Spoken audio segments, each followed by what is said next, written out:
The Hizmet has done more for the image of Turkey around the world than the actual State Department of the Turkish government. Through the dialogue work, through the schools, through the charities, the Turkish flag is almost always there.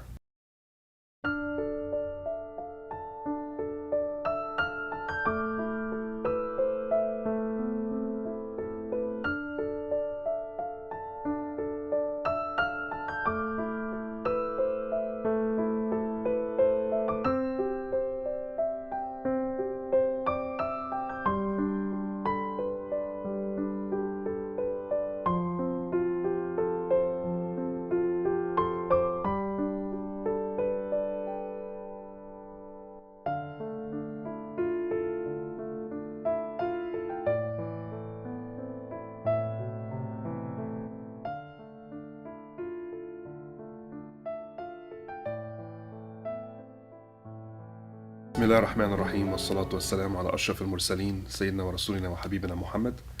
My name is Ahmed Rehab. I'm the Executive Director of the Council on American-Islamic Relations in Chicago, known as CAIR Chicago, and an activist in various areas of social justice, including immigration and refugees, where I sit on the boards of both the Illinois Coalition for Immigrant and Refugee Rights, one of the premier advocacy groups for immigrants in America, and Refugee One, which is one of the larger service groups for refugees in Illinois. I think if you follow the Prophet's example, you must believe in dialogue. If you follow the Sunnah of the Prophet ﷺ, you must believe in dialogue with all people. This is part of the Islamic character and the Islamic legacy. Today, to a certain degree, interfaith dialogue is popular, it's fashionable. But the Hizmet started interfaith dialogue in a very serious way, long before it was fashionable, and continues with this dialogue even in areas of the world where it is still deemed unfashionable, because it really believes in what I'm saying now, which is it is the prophetic way, it is the Sunnah to engage other people. Why is it important? Well, I grew up in a time, like I said, when it wasn't so fashionable. And Muslims were debating all day long, as were others probably, whether engaging someone who believes differently is an endorsement of their beliefs. If I am to visit a church and sit with a priest and engage the priest in a conversation about God or humanity or the world, am I endorsing the Trinity? Am I saying to other Muslims that this person and their beliefs are okay? Likewise with Judaism or Hinduism, even more a problem with non-Abrahamic faiths, where this sort of resistance to dialogue was even stronger. People who are considered not even believing in one God, by Muslims, Hindus, Buddhists, etc. But when you think about it, first of all, logically, you don't lose your faith by hearing someone else and their positions. And we do have things in common, at the very least, a common world, a common fate, a common future. Poverty doesn't discriminate between religion. Disease doesn't discriminate between religion. Gangs and war and terror doesn't differentiate between religions. And so when we discuss solutions for humanity, of course we need to have this dialogue with all people. It doesn't mean, by any stretch of the imagination, that by having this dialogue, I am shirking my beliefs. I am rejecting my beliefs. I'm assuming someone else's. And that was the main error and the main barrier to interfaith dialogue. What Hocaefendi and other leaders of interfaith work in the world were able to do is take a strong stance on this as strong believers and as imams and people who are considered an example of knowledge and scholarship, to say, look, with all my knowledge and scholarship, I am telling you right now, it is okay. I don't lose my faith. I don't change my positions by sitting with someone who's of a different belief system. Instead, what it does is it creates an openness so we can understand each other. And the alternative to that is misunderstanding, it's potential conflict, it's potential wars, it's potential death and destruction at the very extreme of it. But even if you don't go to that extreme, it's Islamophobia or xenophobia or anti-Semitism or anti-Catholicism, it's still not good. And so that is the real logic to it. But then again, there's also the Islamic example of the Prophet ﷺ, who engaged all people with dialogue without ever losing his own beliefs and his own faith. What's incredible about the educational model of the Hizmet, from the perspective of Muslim organizations, or Muslim movements, I should say, and Muslim work, is that it is not religious in nature. In other words, it isn't religious education that they are spreading around the world. It's actually quote-unquote secular education. It's science and math and English and German and Arabic and Turkish and French, whatever languages and whatever schools and whatever countries, but also it's the sciences and the maths. And what's incredible about that is this is the first, from my humble study of Islamic movements, that we are seeing such a Muslim movement come out and actually engage people at that level. And most people ask the question, what do you have to gain from it? You're not making da'wah. And what the Hizmet will come back and say is that ultimately, da'wah is about pleasing Allah. And ultimately, educating someone, giving them knowledge to replace misinformation or lack of information or even ignorance in some cases, is sort of, it's service to Allah through service of the people. And since Allah created people, and He loves His people that He created, serving them in this manner, empowering them in life, is a service to Allah. In of itself, that's Islamic work. Now, should someone, as a result of interaction with a teacher, or an activist, or a parent, ask questions about the faith tradition that inspires people to do this good work, and as a result of the answers or the conversation, and it's never forced, it's never recruited, it's never instigated, it's always left to people who have the questions. And should the answers inspire them to want to follow in the same tradition, then welcome. And that is the only da'wah we need to do. Just live out Islam. If you want to make da'wah, don't go talking to people, don't go asking people, you're not selling something. Live Islam, and hopefully the result will be that people will see the beauty of Islam and make decisions for themselves. But it's important to note, education for the Hizmet is its own goal. It isn't a step to da'wah. Education itself, educating people, is the goal, and we believe that the Hizmet believes that is Islamic work. I've traveled to many places in my life, including some places that were going through rough times. And I recall, for example, in Haiti, when I was volunteering there after the earthquake, that I saw a lot of Turkish flags. And normally I'm used to seeing American flags, maybe Swiss flags, maybe French, Western, rich countries. There were a lot of Turkish flags. And almost always it was a case of 𝐀𝐭𝐤, which is an organization, a charitable trust funded by the Hizmet.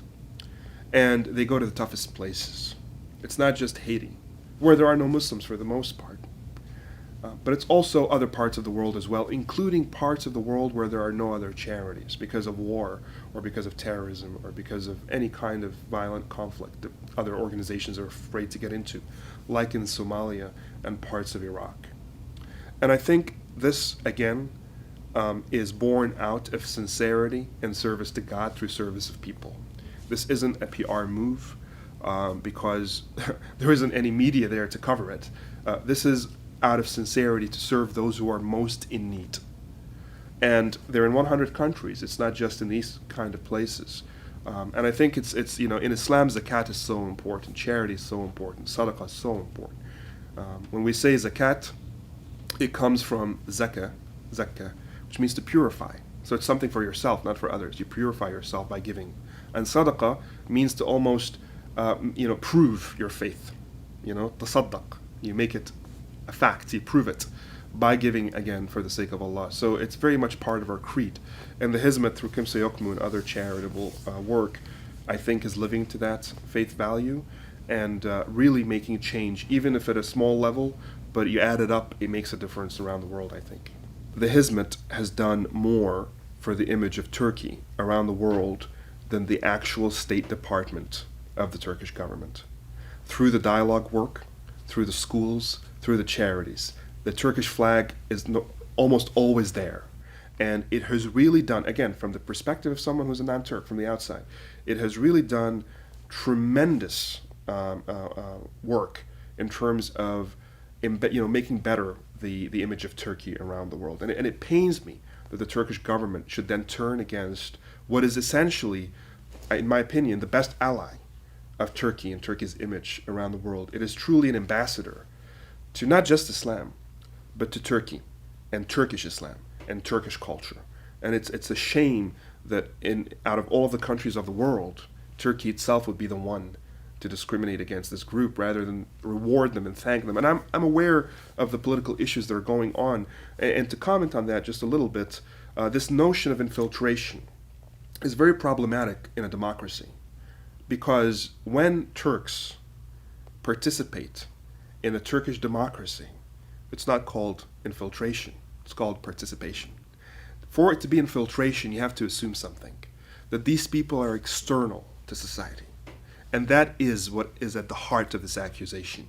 It is an attempt to alienate, to otherize, and to say you are not part of society, which of course they are. As an American Muslim, sometimes I can relate to this, I understand this. When we have certain success in terms of fielding candidates, or in terms of voting blocks, or whatever it is, we are told that Muslims are infiltrating America, right? And then we come back and say, what part of participation is infiltration? It's something you should applaud. When the Irish Americans do it, when the Italian Americans do it, when Jewish Americans do it, when African Americans do it, that's what America is made of, different people. And it's all participation. Why would it be infiltration when it comes to the Muslims?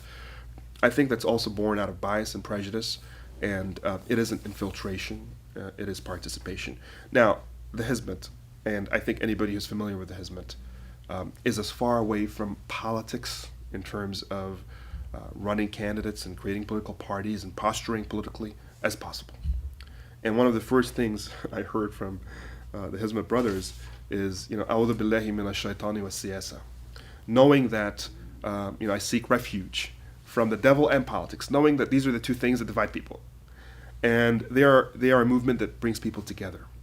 Their only interest in politics is integrity, honesty, transparency, values of the leader.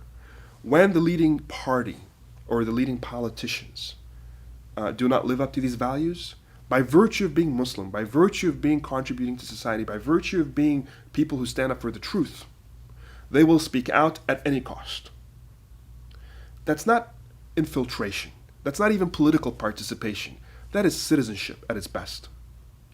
But when it comes to politics per se with a capital P, they're not there. They haven't created a political group, although they probably could. There are so many people who love the Hizmet and work with the Hizmet, they would have enough support. They have never created really political alliances. They serve, they work with those whom they believe are honest and with integrity, whoever they are. And they will speak out against those whom they believe have lost a little bit of that. And that's the extent of it. But of course, politics is politics and politicians are politicians. And it's unfortunate what's happening right now. But I believe the Hizmet will come out without any losses. Because again, you can't destroy sincerity. You can't beat selflessness. When someone has nothing to lose but their time and effort, and even then when they give it, they consider it a gain, not a loss. How can you put that away? How can you defeat that? This isn't a worldly group. It isn't looking for power. It isn't looking for money. It isn't looking for domination or influence, except to promote and contribute goodness to the world. And so I think because of this selflessness, they are somewhat indomitable and hard to put away and put down. And so I myself, as a supporter of this movement, believe that it will come out as strong as ever from this experience. And I pray for the other politicians in Turkey to be more humble and less arrogant and more open-minded and open-hearted, and to change. I don't pray for their destruction. I don't pray for their punishment. I pray for their reform. May Allah reform those who are in the wrong direction, whether it's this or that or myself. This is the prayer of the Muslim. And with that, I conclude my remarks about this wonderful movement.